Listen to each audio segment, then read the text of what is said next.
નમસ્કાર મિત્રો, અમારા નવા વિડીયોમાં આપનું હાર્દિક સ્વાગત છે। આજે આપણે વાત કરીશું ઘરનો ઓળીપો કરતી વહુ સાથે બનેલ ઘટના વિશે। પરણીને આવી છે તે ઘડીથી રૂપીને જંપ નથી, એને તો બસ એક જ રઢ લાગી ગઈ છે। બાપાદરના ગામના આઘા એરિયામાંથી જ્યારે રૂપી ધોળી માટીના થર ખોદી રહી હોય છે ત્યારે એને ભાન નથી રહેતું કે એરિયાની ભેખડમાં પોતે કેટલી ઊંડી ચાલી જાય છે। વટે માર્ગું જોતા જોતા છેતવતા જાય છે, રૂપી ભેખડ પડશે ને તુને દાટી દેશે, હો બેટા। પણ રૂપી તો મેરની દીકરી, એને તો એના ઘર ખોરડા આભલા જેવા ઉજળા કરવા છે, ઓરડામાં કમાનો વાળવી છે, દાણા ભરવાની મોટી કોઠીઓ ઘડીને તેના ઉપર નકશી કરવી છે, ગોખલા કંડારવા છે, ભીંત ઉપર ચિત્રામણ આલેખવા છે। રૂપીને ઠાવકી ચીકણી માખણના પીંડા જેવી ધોળી માટી વગર કેમ ચાલે? દટાઈ જાય તોય શું? માટીના ચૂંડલા પોતાને માથે મેલીને મલપતી રૂપી ચાલી આવે છે। ધોમધકતા તાપમાં એનું રૂપાળું મોં રાતુછોડ થાતું આવે છે, મોતીની સેર વિખરાણી હોય તેવા પરસેવાના ટીપા પટકતા આવે છે। કૂવાને કાંઠે મેરાણીઓ મોઢા મચકોડતી વાત કરે છે, નભાઈ આ તો નવી નવાઈની આવી છે, કૂવામાં પાણી જ રહેવા દેતી નથી, કુણ જાણે અધરાથી બેડા તાણવા માંડે છે। નિસરણી ઉપર ચડીને રૂપી જ્યારે પોતાના ઘરની પચીતને અને ઊંચા કરાને ઓળીપા કરે છે ત્યારે પાડોશણો આશીર્વાદ દેતી જાય છે કે વાલામુઈ પડે તો ઠીક થાય। ભૂખી તરસી વહુને આખો દિવસ ઓળીપો કરતી નિહાળીને સાસુ સસરો હેતાળ ઠપકો આપે છે કે અરે રૂપી, ખાધાનીએ ખબર ન પડે બેટા। એને માથે ચારે છેડે છૂટું ઓઢણું ઢળકે છે, એના ઘઉંવર્ણા ગાલ ઉપર ગોરમાટીના છાંટા છટાઈ ગયા છે, એના દેહના દાગીના ધૂળમાં રોળાણા છે, શરણાઈશી એના હાથની કળાઈઓ કોણી સુધી ગારામાં ગરકાવ છે, તોય રૂપીના રૂપ કાંઈ અચતા રહે? રૂપીને વર નથું રોટલો ખાવા આવે છે, એકલા બેસીને ખાવું એને ભાવતું નથી। રૂપી નથું બહાર નીકળીને એને સાદ કરે છે, રૂપી આવડી બધી કેવાની અધીરાઈ આવી છે, ઘર શણગારવાની કાંઈ મરી બરી તો જાવાની નથ ને? લેજો તો બાય નથું કેવી વાણી કાઢી રહ્યો છે, મેરની દીકરી ખોરડું ન શણગારે ત્યારે એનો જન્મારો કાઉ ખપનો નથું। હે ભગવાન, આ મેરની છોકરી તો નવી નવાઈની, કવરાવ્યો મને ભગવાન કરે ને નિસરણી લસરે। એટલું કહીને નથું હસે છે, તો પીટ્યા તારે જ મારી ચાકરી કરવી પડશે, સાજી થાવ તોય તારા ખોળામાંથી ઉઠા જ નહીં ને, ખોટી માંદી પડે ને સૂતી જ રા। રૂપી અને એનો વર નથું ખોરડાની પછીતે ઊભા આવી મીઠડી વાતો કરીને અંતર ભરી લેતા ને પેટ ભરવાની વાતો ભૂલી જતા હતા। ઈશ્વરે પોતાની વહુને થોડા જ સમયમાં ઘરની આવી મમતા લગાડી દીધેલી દેખીને નથુડો પોતાના અંતરમાં સ્વર્ગનું સુખ અનુભવી રહ્યો છે। નિસરણીની ટોચે ઊભીને કરો લીંપતી સ્ત્રી જાણે આભની અટારીમાં ઊભેલી અપ્સરા હોય એવું એને લાગ્યા કરતું. ગોરમટીના છાંટણામાં ભીંજાયેલી એ જુવાન મેરાણી નથુને મનતો કોઈ નવલખા રથને મઢેલી પ્રીતિમાં જેવી દેખાતી.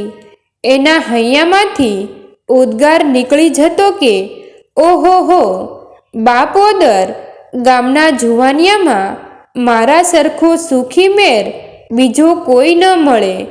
એમ કરતાં કરતાં અષાઢ ઉતરીને શ્રાવણ બેઠો. જોત જોતામાં તો બાપાદોર ગામ હરિયાળું કુંજ જેવું બની ગયું. નદી અને નહેરા છલોછલ હાલ્યા જાય છે. ધરતીના ઢોરઢાંખર અને પંખીડા હરખમાં હિલોળા મારે છે. ને રૂપીએ વાર તહેવાર રહેવા માંડી છે. સવાર પડે છે ને હાથમાં ચોખા કંકાવાટી લઈ રૂપી બાપોદરના દેવસ્થાનો ગોતે છે. પીપળાને અને ગાયને ચાંદલા કરી કરી ચોખા ચડાવે છે. નાગદેવતાના રાફડા ઉપર દૂધ રેડે છે. રૂપીને મન તે આ સૃષ્ટિ શી રળિયામણી હતી. ઓહો હો, શી રળિયામણી હતી. શીતળા સાતમ અને ગોકળ આઠમના તહેવાર ઢુકડા આવ્યા. સાતમ આઠમ ઉપર તો મેરાણીઓ ગાંડી તુર બને. પરણેલી જુવાનડીઓને પિયરથી તેડા આવે. રૂપીને માવતરથી સંદેશા આવ્યા કે સાતમ કરવા વહેલી પહોંચજે.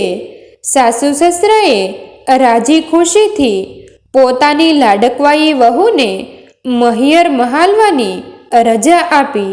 નવી જોડ લુગડા પહેરી ઘરેણા ગાંઠા ઠાંસી સવા વાંભનો સોરજ સોટલો ગૂંથી સેથે ઈંગોળો પૂરીને આંખે કાજળ આંજી રૂપી પિયર જવા નીકળી.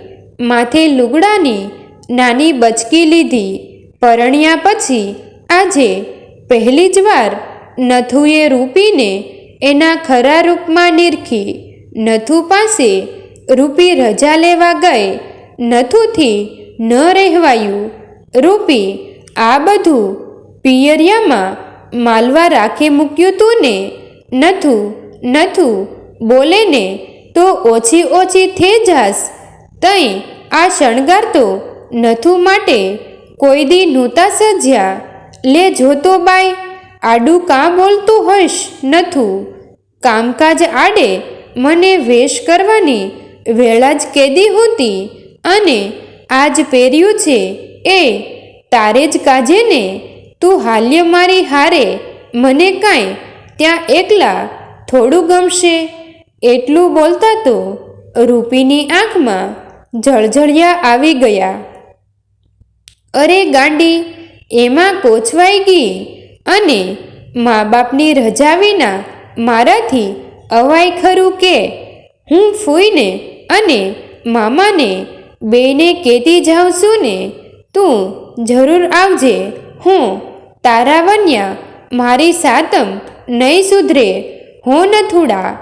એટલું કહીને રૂપી સાસરા કને ગઈ. પોતાની તોછડી મીઠી વાણીમાં મેરની કન્યાએ તુકારો દઈને કાલું વેણ કહ્યું, મામા નથુને ચોક્કસ મેલજે હો. નીકર મારી સાતમ નહીં સુધરે. સાસુને પગે પડીને રૂપી બોલી, ફોઈ નથુને ચોક્કસ મેલજે હો. નીકર મારી સાતમ નહીં સુધરે. માડી મેલશું તો ખરા, પણ તારા માવતરનું સાચે ખોટે તેડું તો જોવે ને. બુઢી સાસુએ જવાબ દીધો, અરે ફૂઈ, એનો ધોખો તું કરીશ નહીં. હું ત્યાં પહોંચ્યા ભેરી જ તેડું મોકલાવીશ ને. એમ કહીને રૂપી બચકું ઉપાડીને બહાર નીકળી. કેમ જાણે ફરી કોઈ દિવસે પાછું આવવાનું જ ન હોય એવી આંસુડે ભરી આંખે ખોરડા સામે ટાંપી રહી. ખડકીમાંથી નીકળતા પગ ભારે થઈ ગયા. છાનો માનો નથુ પાદર સુધી વળાવવા ગયો. છલાંગો મારતી મૃગલી જાણે પાછું વળીને જોતી લાકડીના છેડા ઉપર ટેકવેલા નથુના ગરીબડા મોં સામે તાકતી ગઈ. એનો છેલ્લો બોલ એક જ હતો, નથુડા આવજે હો, નીકર, મારી સાતમ નહીં સુધરે. આઘે આઘે રૂપીના ઓઢણાનો છેડો પણ ઉડતો અલોપ થયે ત્યારે એક નિસાસો મેલીને નથુ ગામમાં ગયો. કામકાજમાં એનું ચિત્ત પરોવાઈ ગયું. એક અરેરે માડી દીકરીને પીટિયાઓએ કામ કરાવીને અધમુઈ કરી નાખી. માથેથી મોડિયો ઉતાર્યા પહેલાં તો મુવા રાખ જેવાએ પાણીની હેલિયું ખેંચાવા માંડી. પણ માડી, તને કહ્યું કોણે? કોણે શું? તારી પાડોશણુએ. સવારથી સાંજ લગે દીકરીને ઓળીપામાં જ દાટી દીશે. માડી, આમ તે જો મોં માથે નૂરનો છાંટોય ન મળે અને પદમ જેવી મારી રૂપીની હથેળીઓ તો જો રોગી ઉતરડાય જ ગી. માડી, તને કોઈ ભંભેરે ગયું છે હો? અમારા પાડોશી ભારી ઝેરીલા છે. તું કોઈનું માનીશમાં હો અને તે મને તેડું મોકલ્યું. તારે નથુને કેમ ન તેડાવ્યો? એ તો રીસાઈને બેઠો છે. ઝટ દેને ખેપ્યો મેલ્ય. ચૂલામાં જાય તારો નથુડો. મારે એ ભૂતને તેડાવો જ નથ. અને લાખ વાતે તને પાછી ઈ ઘરને ઉંમરે ચડવા દેવી નથ. ઘણાય મેર મળી રહેશે. એકની એક દીકરીને આખો જન્મારો ઓળીપામાં નથ દાટી દેવી. દડ દડ રૂપીની કાળી કાળી બે મોટી આંખોમાંથી પાણી દડી પડ્યા. એના હૈયામાં ધ્રાસકો પડી ગયો. એનું બોલવું માવતરને ગળે ઉતરતું જ નથી. અદેખી પાડોશણોએ પિયરિયાના કાનમાં નિંદાનું ઝેર રેડી દીધું હતું. રૂપી શું બોલે? કોને સમજાવે? સાસરિયાનું સારું બોલનારી એ છોકરીને સહુએ શરમાળ, ગુણિયલ અને આબરૂ રખી ગણી હસી કાઢી. જેમ જેમ એ બોલતી ગઈ તેમ તેમ સહુને એને માટે વધુને વધુ અનુકંપા ઉપજતી ગઈ. અબોલ બનીને એ છાનીમાની ઓરડામાં બેસી ગઈ. રોવા જેટલું તો ત્યાં એકાંત પણ ક્યાંથી હોય? રૂપીનો બાપાદોર ગયો. વેવાઈઓને વસમાં વેણ સંભળાવ્યા. બિચારા બુઢા માવતર અને નથુ એ ત્રણે જણાને તો ધરતી માર્ગ આપે તો સમાઈ જવા જેવું થઈ ગયું. ત્રણેને એમ લાગ્યું કે રૂપીએ માવતરની આગળ પોતાનું દુઃખ ગાયું હશે. રૂપીના બાપે નથુને ગુંજે થોડા રૂપિયા ઘાલ્યા અને છૂટાછેડાનું લખણું કરાવી દીધું. તે દિવસના નથુના દરબારમાંથી રામ ઉડી ગયા. ધાનનો કોળિયો કોઈને ભાવતો નથી. નથુને મનસુબા ઉપડે છે. સારા સુખી ઘરનો એક જુવાન મેર ગોતીને મા બાપે રૂપીનું નાતરું કર્યું. રૂપીને તો રૂવે રૂવે આગ ઉપડી.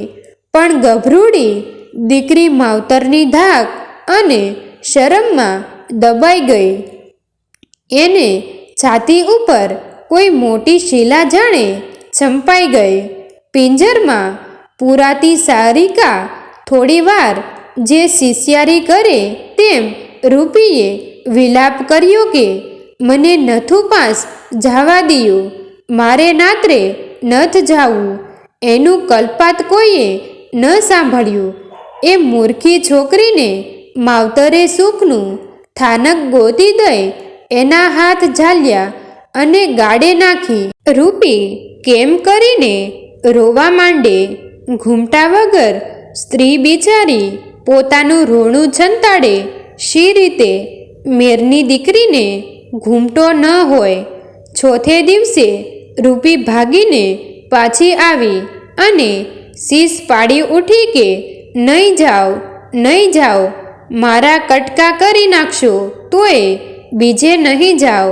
મને નથુ પાસે મેલો. માવતરે માન્યું કે 2 દિવસ પછી દીકરીનું મન ઝંપી જશે. રૂપી પાણી ભરવા જાય છે. પાદર થઈને કંઈક વટે માર્ગું નીકળે છે.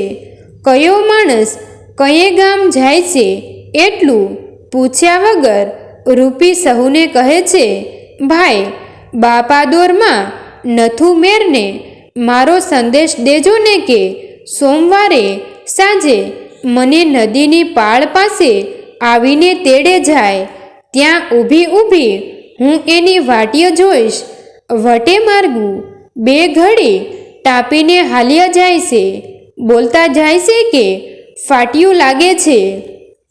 સોમવારે બપોરે રૂપીએ લુગડાનો ગાંસડો લીધો. માં હું ધોવા જાઉં છું. માએ માન્યું ભલે મન જરી મેકળું કરી આવે.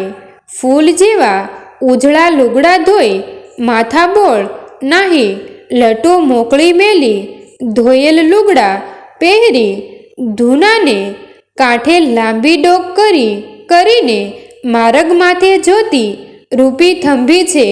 ક્યાંય નથુડો આવે છે, ક્યાંય નથુની મૂર્તિ દેખાય છે. એની તો હાલ્ય જ અસ્તી રહી નથી.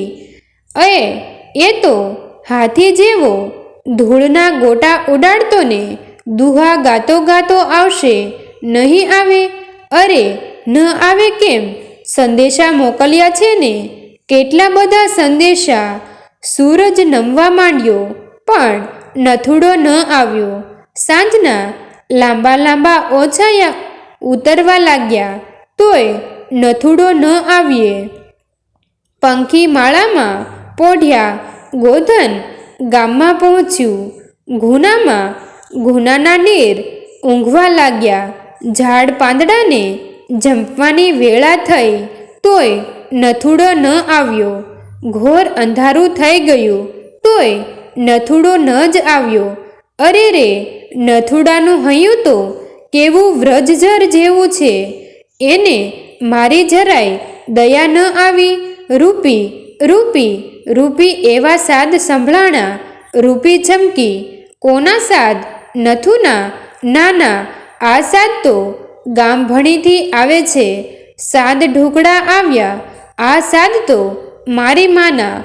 મારી માં મને ગોતવા આવે છે. નથુ તે તો મારી સાતમ બગાડી.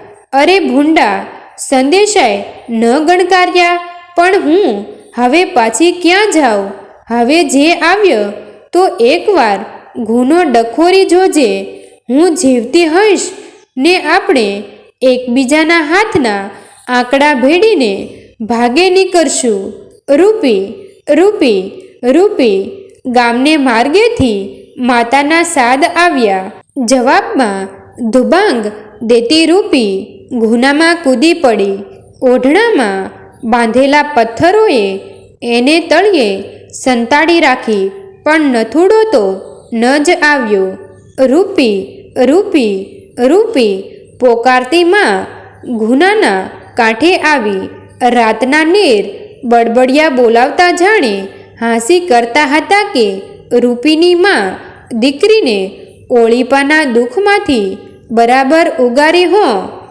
મિત્રો, તમને જો આ વિડીયો પસંદ આવ્યો હોય તો વિડીયોને લાઈક અને તમારા અન્ય સગા સંબંધી મિત્રો સાથે વિડીયોને શેર કરવાનું ભૂલતા નહીં.